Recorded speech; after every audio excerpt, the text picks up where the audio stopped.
Votre virage en tête, j'imagine, vous comble, mais c'était pas évident, hein. Vous pensez plus en danger que ça. Là, il y a quand même un relatif écart. Effectivement, je pense que c'est un bon résultat parce que nous avons 6 listes. Le candidat sortant concentre évidemment toutes les critiques. Donc j'estime que c'est un bon résultat puisque nous avons en principe plus de 6 points par rapport au second.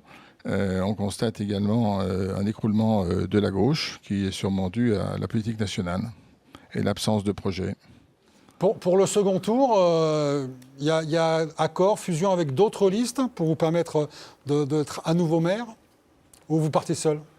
Écoutez, les résultats partiels ne nous permettent pas d'envisager pour l'instant ce type de fusion haute. Il faut attendre les résultats exacts puisqu'il y a encore 6 gros bureaux.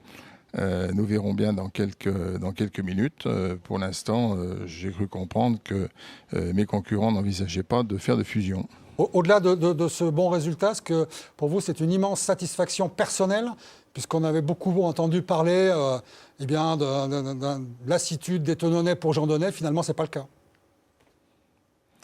Je pense que ceux qui faisaient ce genre de commentaires étaient plus installés sur Annecy que sur Thonon. La preuve, les électeurs se sont exprimés largement, puisque plus d'un tiers des Thononnais donnent un satisfait à notre gestion et à notre projet. Je rappelle qu'il y a 6 listes.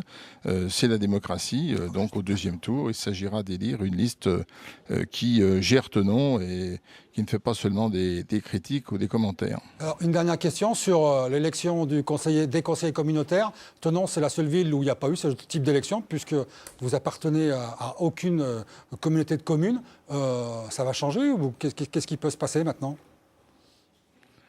Pour l'instant, effectivement, nous n'avons pas de fléchage sur des conseillers communautaires puisque nous contestons l'arrêté de M. le Préfet.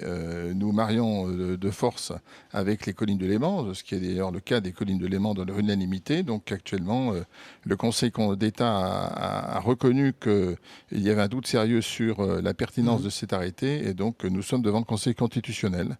Donc à suivre.